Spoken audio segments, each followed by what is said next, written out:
오후 4시 30분경 한 여자가 버스 기사에게 다가옵니다. 무언가 말을 거는가 싶더니 얼굴을 향해 손을 휘두르는데요. 급기야 운전 중이던 버스 기사의 머리채까지 잡습니다. 황당한 일은 이뿐만이 아니었습니다. 저녁 7시 30분경 택시에 탑승한 한 남자. 갑자기 기사의 귀를 잡아당기더니 주먹질을 하며 무차별 폭행을 합니다. 끔찍했던 그날의 기억은 악몽으로 남았는데요. 운전기사를 향한 폭행과 폭언, 대체 무슨 일이었을까? 1년 전 사건이 발생했던 경상북도 포항시. 피해자의 가족을 만났는데요. 그날의 이야기를 들어봤습니다. 손 흔들고 있는 손님을 한 명 태웠는데 조수석에 근데 약간 취기가 있어 보이긴 했는데 크게 이상한 사람 아니었다고 생각해서 아버지가 태우셨다 하더라고요. 70대 택시기사가 태운 한 남자 손님. 20분 정도 달려 목적지에 도착했지만 그때부터 손님의 태도가 돌변했답니다. 요금을 내지 않고 버티기 시작한 것. 저희 아버지한테 갑자기 뜬금없이 손님한테 맞아본 적 있어? 돈 못 받아본 적 있어? 이런 식으로 이야기를 하셨다 하더라고요. 계속해서 실랑이가 이어지고 결국 남자를 태운 채 경찰서로 향한 택시기사. 그렇게 경찰서로 차를 돌리던 그때 막무가내 폭행이 시작됐습니다. 안경 쓴 기사의 얼굴만 집중적으로 공격한 남자. 무차별 폭행은 5분 넘게 이어졌고 앞을 제대로 볼 수 없었던 기사는 그저 운전대만 잡고 있었다는데요. 잠시 후 덜컹거리면서 멈춘 택시. 옆에 승객한테 계속 폭행을 당하시다가 운행 중이셨는데 차가 옆으로 빠졌어요. 길가에 있는 도랑 쪽으로 차가 쏠리면서 빠졌다 하더라고요. 차가 멈추자 그제서야 폭행을 멈췄답니다. 하지만 이미 피투성이가 된 운전기사. 얼굴을 알아보지 못할 정도로 상태가 심각했습니다. 가까스로 택시에서 빠져나와 경찰에 신고부터 한 택시기사. 경찰을 기다리면서도 남자가 달려나와 자신을 폭행하지 않을까 두려움에 떨었답니다. 그때 택시 안에 가만히 앉아 얼굴에 묻은 무언가를 옷소매로 닦아내는 가해자. 바로 폭행할 때 묻은 운전기사의 피였습니다. 잠시 후 순찰차가 도착하자 가해자는 오히려 적반하장이었다는데요. 차 안에 있던 가해자는 나와가지고 경찰에 오니까 경찰한테는 자기도 피해자라 하면서 자기도 저희 아버지 때리다가 손가락 다쳤다고 쌍방 폭행을 주장하면서 갔다 하더라고요. 쌍방을 주장했어요? 자기 말로 손가락이 다쳤는데 알고 보니까 그것도 다 거짓말이었고 경찰 조사에서는 혐의 없음으로 나오더라고요, 저희 아버지가. 당시 코뼈가 골절되고 피부가 찢어지면서 응급수술까지 받았습니다. 병원비랑 차 수리비랑 해서 다 합쳐서 한 1,000만 원 정도 된 것 같아요. 갑자기 사고가 나졌다고 해서 가보니까 피투성이 된 채로 제 눈앞에 나타났는데 진짜 하늘에 무너지고 그냥 가슴이 찢어지는 느낌이었어요. 이미 폭행 전과가 있던 가해자. 피해자가 탄원서까지 제출했지만 가해자가 받은 선고는 고작 징역 2년 그리고 집행유예 3년이었습니다. 이번 일로 인해 마음에 큰 상처를 입은 피해자의 가족들. 1년 정도 쉬시다가 다시 택시 하시는데 이제 아예 저녁 6시 이후로는 운행을 안 하세요. 저희 가족은 아직도 그 트라우마 속에서 살고 있거든요. 저희가 원한 거는 돈도 아니고 진심어린 사과였습니다. 비슷한 일은 2달 전 전라남도 목포시에서도 있었습니다. 밤늦게 취객을 태운 택시. 저녁 한 9시 반쯤 됐을 거예요. 술이 취한 그 40대 남자가 많이 웃겨 자는 줄 알았어요. 그런데 잠시 후 뭐야? 갑자기 제 눈앞에 번쩍 하더라고요. 처음에는 무언가로 얻어맞은 줄 알았어요. 물건으로인가. 야! 뭐야? 이게 뭐야? 기구대가 한 분에 있었어요. 그래가지고 얼른 유턴해가지고 파출소 앞에 세운 다음에 경찰한테 도와달라고 얘기를 했죠.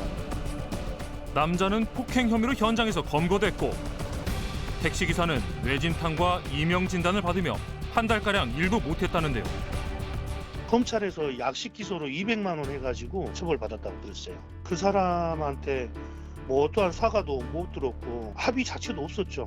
술 취한 손님이 뒤에 타면은 또 해코지 하지 않을까 하고 몸도 움츠러지고 솔직히 겁이 나죠. 겁이 안 나겠습니까? 이렇게 잦은 운전기사 폭행 피해를 막기 위해 차량 내부에 칸막이를 설치하기도 하지만 문제는 완벽히 폭행을 피할 수 없다는 점입니다. 몇 년 전 자신이 운행하던 버스에서 당한 일이 아직도 생생하다는 버스 기사를 만나봤습니다. 또 그런 일이 생길까 걱정도 조금씩 되고 손님들을 보는 시선이 그 사건 전이랑은 좀 많이 바뀐 것 같아요.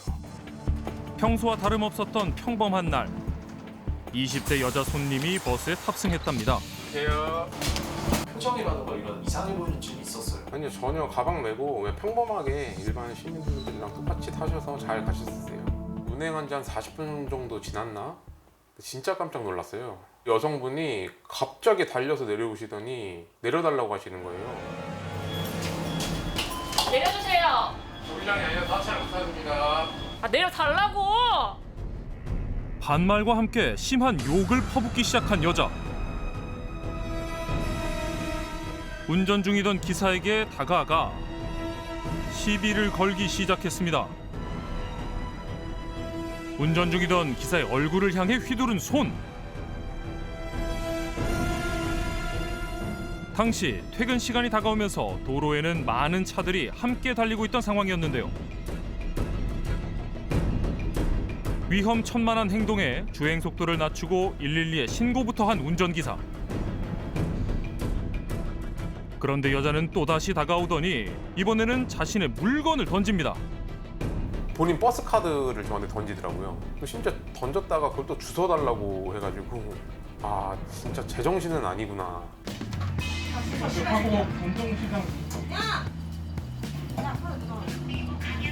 야, 내리게? 내려봐. 야, 팔 내놔.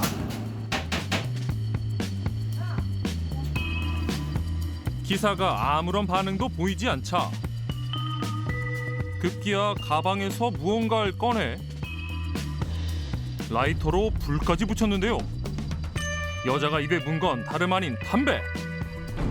위험천만한 행동은 계속 이어졌는데요. 급기야 불붙은 꽁초를 기사에게 던집니다. 천연가스 버스에 불이 붙을 수도 있는 아찔한 상황. 운전대를 잡고 불치를 확인하던 기사. 그 순간 갑자기 머리채까지 잡는데요. 시내를 달리던 버스에서 벌어진 폭행. 그래도 기사는 끝까지 참았답니다. 왜 가만히 계셨어요? 화 안 나셨어요? 화 진짜 많이 났었죠. 아, 이게 혈압이 오른다는 느낌이 이런 거구나라는 느낌이 그때 진짜 처음 느껴봤었어요. 제가 그때 이 회사로 이직한 지가 얼마 안 됐었어가지고 회사에도 피해를 좀 안 보게 하려고 한 것도 있고 가족들한테까지 또 피해 갈까봐 근데 아마 가족 생각하면서 제일 많이 참았던 것 같아요. 10분 후 현장에 도착한 경찰들. 버스 안에서의 모든 상황을 지켜본 승객들이 버스에서 내렸는데요. 모두 걱정하며 위로의 말을 건넸답니다. 승객분들이 그냥 괜찮으시냐고 그래서 잘 참으셨다고 그냥 그런 말씀 계속 다 해주셨어요. 내리시면서 그래서 감사했죠 되게. 10여 명의 승객이 내린 뒤 가해자인 여자는 폭행 현행범으로 붙잡혔습니다. 이후 경찰서에서 조사를 받고 법적 처벌을 받았는데요. 그렇다면 운전기사의 폭행의 경우 가해자 처벌은 어떻게 될까? 처벌 수위는 일반 폭행보다는 대중교통인 버스나 택시에 그 사고가 발생했을 때 어떤 위험성이 반영이 돼서 일반 폭행보다는 좀 무겁게 처벌하고 있습니다. 운전자 폭행 시 5년 이하의 징역 또는 2천만 원 이하의 벌금형이지만 현실은 조금 달랐습니다. 계속 기다렸어요. 이게 어떻게 처리가 되는지 해서 연락이 없어서 법원 쪽에다가 연락을 한번 해서 이 사건 어떻게 지금 처리 중인 거냐, 지금 약식 기소가 돼가지고 벌금형으로 마무리가 됐다고 이렇게 말을 들었거든요. 사과도 받지 못한 채 사건이 종결된 것. 이렇게 처벌이 약하게 떨어지게 되면 다른 사람들도 또 똑같이 해도 된다는 그런 인식을 얻을 수 있기 때문에 법을 가볍게 보는 사람들이 없었으면 좋겠고요. 더 이상 저 같은 피해자가 나오지 않았으면 좋겠습니다. 다른 시민들의 안전까지 위협하는 운전기사 폭행. 이제는 강력한 처벌이 필요합니다.